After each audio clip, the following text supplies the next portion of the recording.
and we have something very special for World Menopause Day. I'm so happy to be welcoming into the Latte Lounge journalist and co-author of the insightful and hilarious new book, Cracking the Menopause, which I'm going to show here.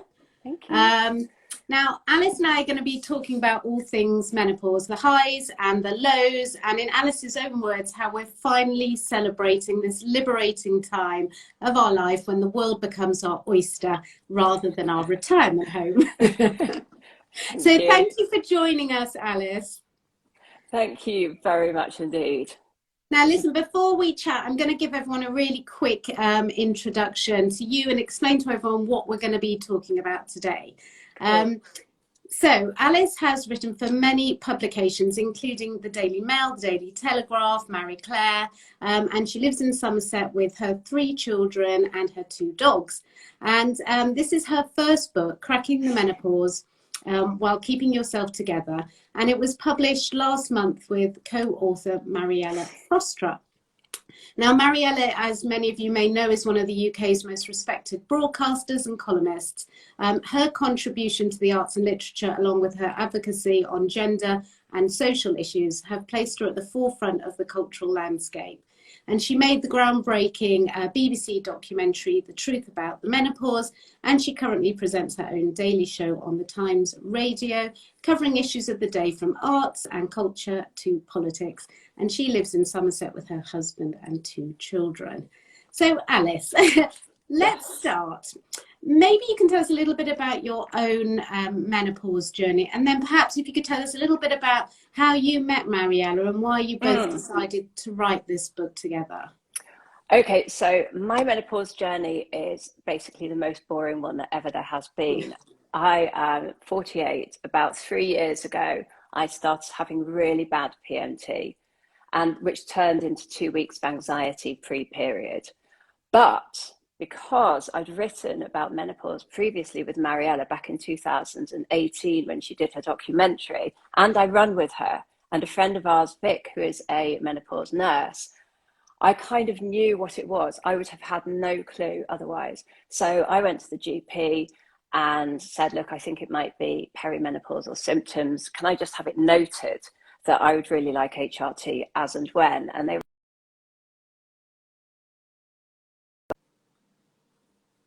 Oh, I think the Wi-Fi's gone. Oh, you're back. Sorry, so they offered me evening primrose oil, and I said, no, that's all good. No, it has got some good evidence, but not for me. And then they went, well, do you want some HRT? And I said, God, yeah, definitely, thanks. So I started taking it when I was 46. For me, within 3 days, I felt like myself again. I felt amazing. It's not a cure-all, but for me, it has been extraordinary. And so Mariella and I had, our sons actually went to school together, and we still do, run together with a group of friends. And we went to a menopause. Oh, the Wi-Fi's gone again. Intelligent, articulate women talking about menopause. And they were all saying, oh, well, we haven't given in to HRT, and talking about these awful symptoms. And that was the night that Mariella and I said, actually, let's try and write a book, because it's madness. We're all, we're bright, we're managing children, families, jobs, dogs, goodness knows what, and we don't know about menopause. Yeah, absolutely. And it's your story is sadly so similar to mine and so many other women. And look, I mean, for me also HRT was life transforming after trying absolutely everything else. It did take time. Obviously it's not for everyone, but absolutely. That's what this whole conversation is about. So look, let's talk about the books. I mean, what are some of the myths you discovered when you were researching for the book? So the most toxic one is the fact that throughout history, women have been written about by men as being not as good as men. And that's where this whole thing comes from. And at no time are we less attractive and more repulsive than during menopause. So Aristotle said that women are too cold, and that's why we have periods, to get rid of all our hot blood. And then there was a guy in the 13th century who said that menopausal women could actually kill children with their eyes because they were so full of terrible poisons. And this kind of carries on throughout the ages. And then you get to the 19th century, and all the medics are basically saying, well, women are insane and they're crazed with lust for men. And they used to chloroform women. Chloroform. They used to actually sedate us. And they'd use, I'm trying to remember the other ones, the ice injections to our rectum and leeches on our cervixes to try and kind of draw out our terrible menopausal moods and behaviors. So that was the big kind of, oh my gosh, you know, we've always been seen as pretty horrendous, that the menopause has been disgusting. And then the other one was the HRT kind of myth, which is obviously in 2002 there was a big study saying that basically if you took HRT you would get breast cancer or heart disease or blood clots. And this was very much sort of disproved over the subsequent years, but the toxicity remained and has only really recently been disproved. And as you say, it's a choice. Yeah. But it's got to be a considered choice, and that's not what we've been offered so far. And that's right. It's about having this informed decision, you know, and it's all about education. It's funny, in the Midlife Festival we hosted last week, I was actually talking to my father, who's a breast cancer professor, about this.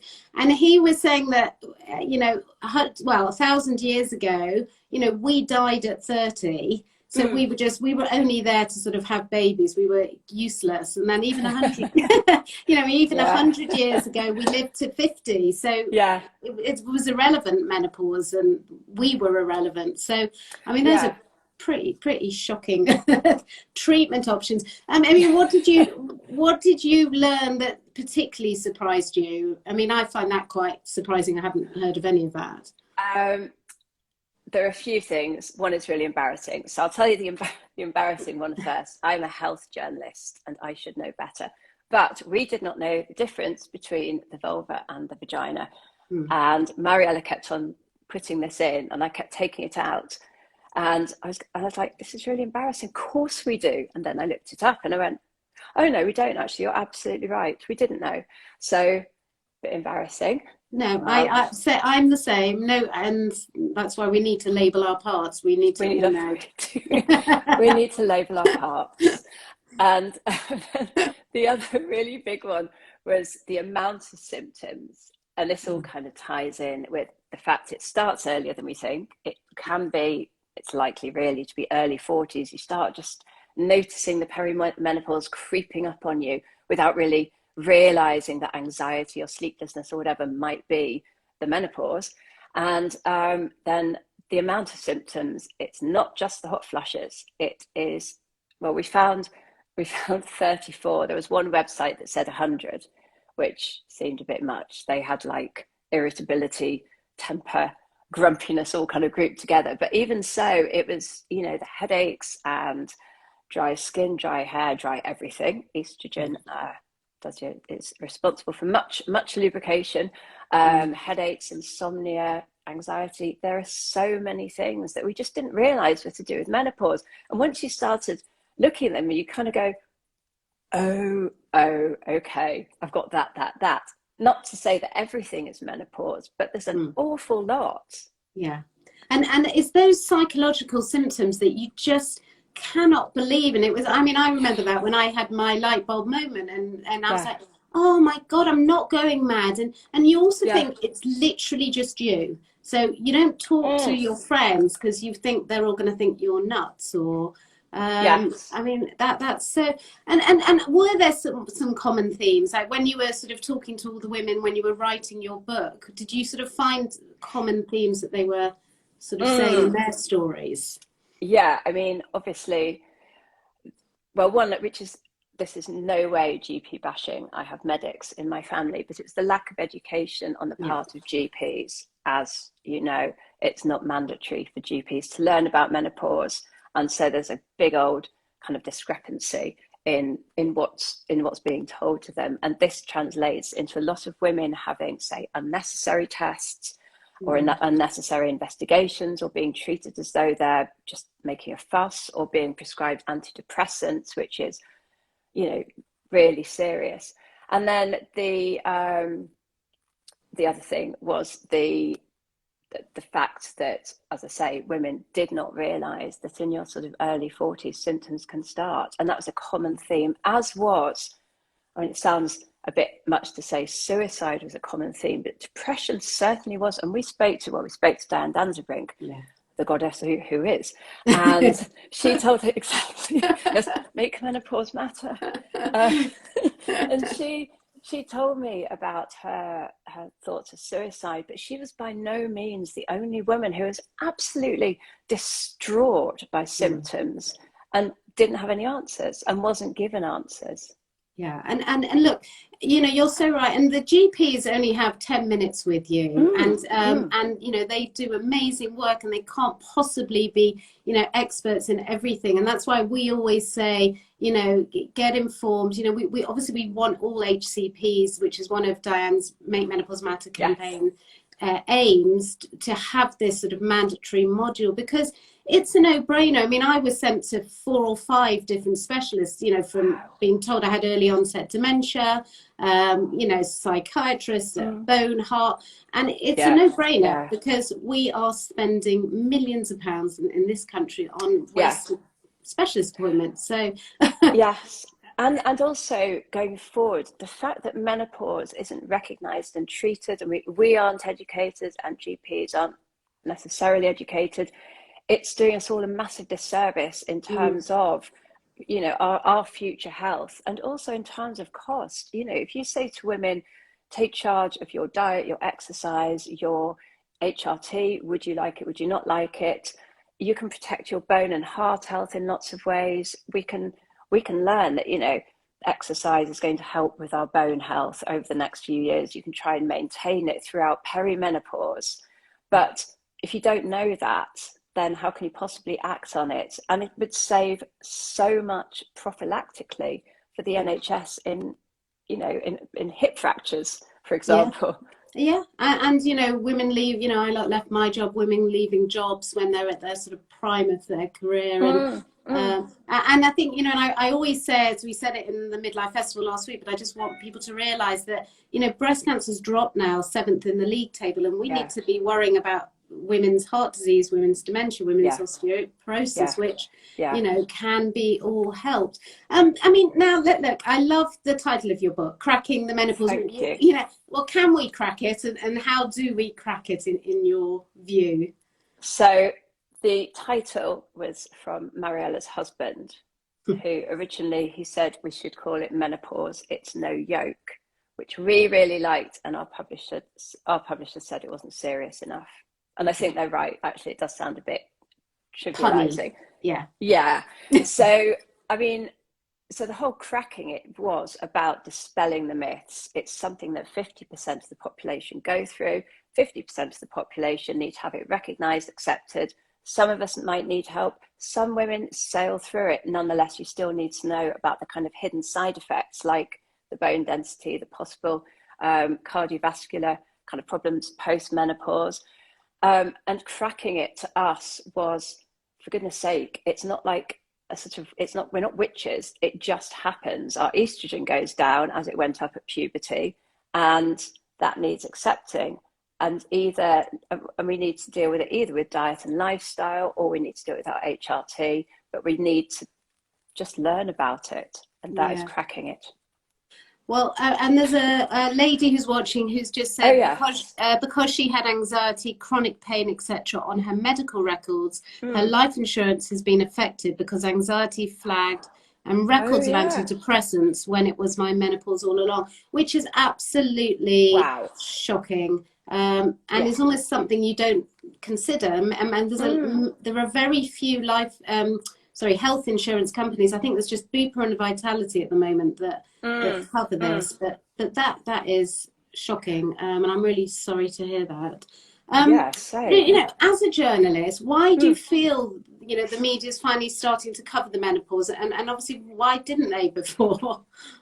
Well, so when I was writing about 20 years ago, I remember pitching a story about periods, and I was told, we don't write about those. They're disgusting because they're women, they're a bit, you know, it's blood, you.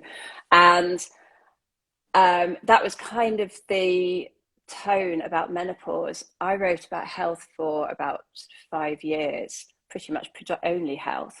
And I don't remember ever writing about the menopause. It just wasn't, it wasn't on our radar, and it wasn't interesting. And I don't think we realized how significant it was. And now you can hardly open a newspaper without seeing the word menopause, which I hugely welcome. It's absolutely brilliant.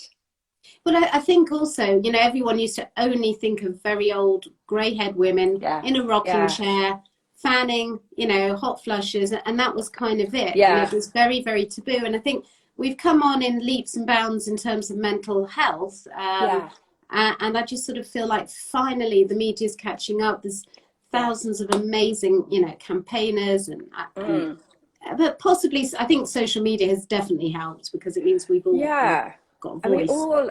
I mean, without being, I was thinking about this earlier, the fact that menopause, it's a community, and it's lots of women campaigning in lots of different ways. There's the Diane Danzebrink, there's Carolyn Harris, there's Dr. Louise Newson, there's Kate Muir, there's Davina McCall. There's no sense of competition to me. Everyone is working towards the same common goal, which is literally, for goodness sake, women get the menopause, get over it, let's do something about it. Yeah. And you know, I mean, I speak for thousands of others, but it took me 4 years. Now, it could have been one simple 10 minutes out of my life, and then I would have got on with the rest of my life. And it's just crazy that women are waiting years, you know, up sometimes 10, 20 years and just not getting any support. So I'm going to read, there's another few comments here. Kate says, I work for a bank and they're putting menopause on the mandatory e-learning. That's brilliant. Not there yet, but progress. And we had a webinar last week about it, again, progress. So that's brilliant. Amazing. I think there's a huge push in the workplace, whereby, I mean, I do think there's a bit of arse covering and box ticking going on, but nonetheless, great, fine, whatever. Equally, a lot of women working in HR saying, hello, we really need to address this. I mean, we did a recent survey with a fertility company called Fertiva. We looked at menopause in the workplace because it was very, you know, important to me, because I left my job. And actually, the biggest thing that came out of that was that there was this, women were so embarrassed. I mean, I had a male boss. And I, rather than even discuss it, I just wanted to leave so I could hide away at home and not be embarrassed and not think, oh God, why did he, you know, he will really regret employing me. And that is really sad. So I think it is important that we have these guidelines in the workplace. No, I think that's right. Yeah. There's another one here. I have Vitality medical insurance and they definitely would not cover anything to do with menopause. Wow. I'm sorry to hear that, but I do think things are changing there, because we had a look at their policy. Nationwide are always doing a big drive this week to support their staff. That's excellent. Can we just have a look in? Well, I'm not going to open the book, but I've been reading through the book, and there's some really lovely stories. I mean, some of them are obviously very upsetting, and then some of them are quite inspiring. I mean, Patsy Kensit in particular, I remember that interview. Really? Yeah, it was on This Morning, and I don't know if you want to tell everyone about that, but I really felt for her. Yes, I've got my book right here. Yeah, no, I mean, she was interviewed, wasn't she? And I think she just had an HRT implant. Yeah, she had, and she sounded, I think she had a migraine, and she sounded as though she was on drugs, and she was slurring her words, and people pointed the finger. And in fact, it was the HRT that she was on. Implants are very rare in the UK. That I think they're only available privately.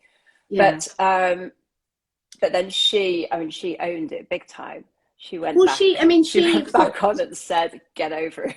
Yeah, and she thought she had dementia. She was, you know, as an actress, she was meant to be remembering her words. And I remember so vividly, and the media said she was drunk, and that was really just really really upsetting for her. There's a Dee Dee says, I'm a senior nurse in Gloucestershire. I left my ward manager's post due to my menopause. My matron just wanted me to get over it. I am on venlafaxine, which helps my anxiety. I mean, that's just I've just seen awful. Kate Pinksmith from Latte Lounge Kate, saying get a second opinion. It's obviously I have no medical qualifications, but when you hear women are on antidepressants and they're sure it's menopause, you kind of think it has to be challenged. And yet it's for all of us at the moment, it's very hard to see a GP, which is again not their fault at all. It's very hard to see a GP, and you do feel as though with menopause stuff, and even I felt it, and I think my GP is just amazing. I was a bit, I think it might be menopause. I feel really anxious and a bit sort of this, that, the other. It was all so vague. yeah. But it's funny you say that, because I was speaking to, I think it was Philippa Kay, Dr. Philippa Kay, Oh who's the Latte Lounge resident doctor, as well as the This Morning doctor. She wrote that brilliant book as well. Yeah, she wrote The M Word. And she Yes. was saying that doctors actually welcome patients to actually say to them, look, I actually think it might be this. And I mean, we've got a symptom checklist on our website, and I know Diane has too. And what I always say to women is print it off, you know, track your symptoms. Louise Newson's also got the Balance app. And if it's all, you know, thinking, hang on, I think this is this, you know, take that to your doctor and say, look, I've read up, I think it's this, have a look at my symptoms.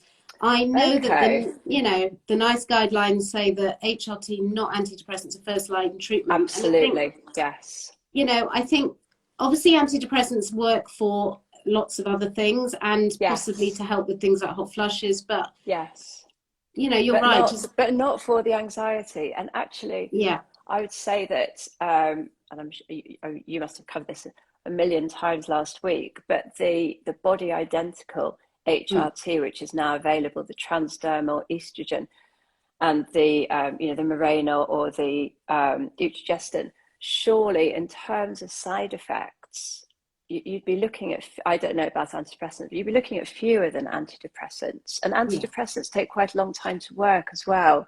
So to be aware that they are making a difference. I actually met someone, this is a friend of mine, who said to me that, having read our book, this sounds really wanky, but genuinely, it was a really lovely thing to say. She said, having read the book, she went to her GP, she came off her antidepressants, she went on HRT, and she said she is back. Now, obviously, some women really need antidepressants, but it's that they are overprescribed. There's no question. And I was offered it, and all it did for me personally was made me flat. All it made me do was function, but not feel anything. And I was the same once I weaned off them, and I went on to the HRT after a few weeks or months. You know, my husband said, I've got my wife back, and you know, and it's just, I think we just all need to be more aware. I'm going to read a few more of these. I don't want to keep you too much longer, but Kate was saying, everyone also follow Dr. Jen Gunter, obs gynae legend, debunks all the stupid menopausal rumour mongering. Dee loves Marina and Estrogel. Absolutely, all the way. Yeah, I can't even see who that is. Are you both on HRT? Well, I am. I've actually had I've had a hysterectomy, so I only have estrogen now. So I've got the Mirena. And actually, something really interesting about the Utrogestin, I stopped sleeping a few months ago. I really struggled to sleep. I was actually really stressed about something. And my GP, amazing people, gave me Utrogestin. After about 4 days on that, I got the PMT back. And I didn't realise that about 20% of women are actually progesterone sensitive. And so, and again, you need to be aware of it. It was actually Tonya Rakoma, our menopause specialist in the book, who told me about this. So again, 4 days. And I went, oh, I know what this is, and came off it. And I had the Mirena anyway, so I knew that I had the protection for my womb. But again, that's something that's really important. That's maybe 1 in 5 women who might not realise that even the absolute optimal HRT might need adjusting a bit for their needs. Yeah, and I think just, you know, sadly there aren't enough menopause specialists, you know, available. You know, there are lots of private ones. There are lots of NHS ones. If you look on the BMS website or on our website, you can find a menopause specialist, but they have long waiting lists. And that's why, you know, ideally we would love all GPs just to, you know, be be up to speed on this as well. So I'm just going to read a couple more. Well, while I'm looking down, tell everyone where they can obviously find and buy the book and read more about it. Oh, bless you. Thank you. So obviously you should be, wait, I did actually write this down, which is why I'm looking to one side. So obviously try and buy from independent bookshops, and panmacmillan.com, who are our publishers, have a list. There is, I think it's the bookshop.org supports independent bookshops. Okay. Yeah. All right, brilliant. And I also wanted to ask you quickly, in the book, did you talk a bit about testosterone? Because I know Kate's asked again, she was wondering whether she needs testosterone. And this is one of those hormones a lot of women don't realise that we have. Sorry, my phone rang. Sorry. That's okay. We did talk about testosterone. I've just noticed someone saying about the newly packaged estrogel is a problem. I have heard this so much. I've just got my new prescription. Yeah. Which I'm anyway, sorry. Testosterone. No. We will talk about that. We should talk about that because that keeps coming up in our Facebook group. Really? Because I was given estradiol. Do you remember when they were trying to kind of swap over? And that made you, within 3 days, I was like, oh my gosh, I'm really anxious again. Yeah. And I'm hearing the same about the estradiol. They've changed. I'm just reading what she said, but I've seen this quite a few times that they've changed it. I think the best thing to do I think they've changed their ingredients, and people are noticing, and also the packaging looks a bit different. So again, you do need to check with your doctor. Yeah. I mean, testosterone really quickly, because obviously neither of us are doctors, but we obviously sadly know too much about it. What did you sort of learn about it when you were looking in the book? So, to my absolute surprise, women need testosterone as well, and we still have some circulating even post-menopause, but quite a lot of us need a top-up of testosterone, and particularly for things like energy and I think mood as well. I haven't got this at the moment. Mariella had it and she grew a beard, so she stopped taking it. She said that she noticed hairiness, but equally I know, and we spoke to obviously so many women who found it an absolute lifesaver. And it's like the kind of forgotten one of the trio, isn't it? You've got the estrogen, the progesterone, and then testosterone. But the one thing that absolutely horrified me is the fact that there isn't a testosterone specifically for women. Yeah. So there was, and it got discontinued. And so we have to use the testosterone that's designed for men, which is so sexist. There's one in, I think it's Australia, called Androfem, which, but it's not available, on the NHS. And look, the extra hair is incredibly rare. Oh yes, it is. Sorry, that sounded really off-putting. No, because actually we don't want people thinking they're all going to come. Testosterone is amazing. Honestly, I'm getting muscle aches at the moment. I've just seen someone saying about the muscle aches, and I've really noticed them. And I'm thinking, right, it might be time to give it a go. I mean, it also can help women with libido. Low libido is a very, very common thing we hear about all the time. And again, I just think you need to discuss it with a menopause specialist, see if it helps you, and if it doesn't, you can just stop. Absolutely. And also the vaginal estrogen, which I feel really strongly about, because I think 80% of women, it's totally unreported, it's unrecorded, but 80% of women suffer from some form of vaginal dryness or atrophy during perimenopause, menopause, and vaginal estrogen is apparently amazing. Again, not yet for me, but also it's continuous, so don't be given a short course. It's for life if you need it. You can use it for life with a lubricant, and you should never worry about the sort of, again, people keep worrying about the breast cancer risk. It's tiny.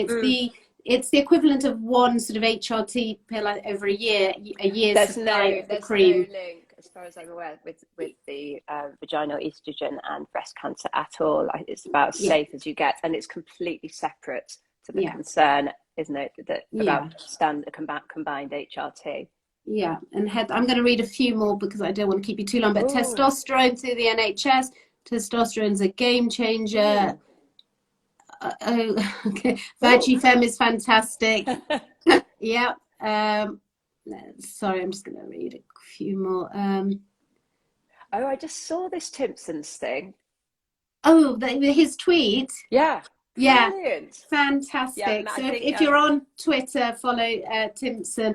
He's yeah, just said that he's going to refund all his employees' prescriptions for HRT, which is brilliant. So on that note, I want to say on the 29th, yes, of October, yes, Carolyn Harris is got the second reading of the Menopause Support and yeah, Services Bill at Westminster, which is calling for free HRT. It's a start, obviously. It's a small start, but it's an important start. But we want, I'm going to stand up again, but the Make Menopause wait, Matter. Yeah, we're both going to show. There you go, Diane. We're my sharing boobs are so our small. yes, boobs. Please sign and share the petition and support the campaign. The Yeah, three aims yeah, are education in secondary school, which Diane has managed to get on the English school curriculum, yeah, menopause guidelines and policies in the workplace, and education for all healthcare professionals, yeah, please. So look, yeah. again, thank you so much. I love the book, and there's a great Thank quote from you. Claudia Winkleman, who inhaled this book. That's what I feel I've done. I have been reading every night. I've read Thank you about. so much. So yes, go get your book. And Alice, thank you so much. It's really lovely to Thank meet you. you. And well Really done on the book. appreciate it. And Thanks happy so World much. Menopause Day, everyone. Happy World Menopause Day. I'm saying it next year. Bye. Take care and be well. You Bye. too. Bye. Bye.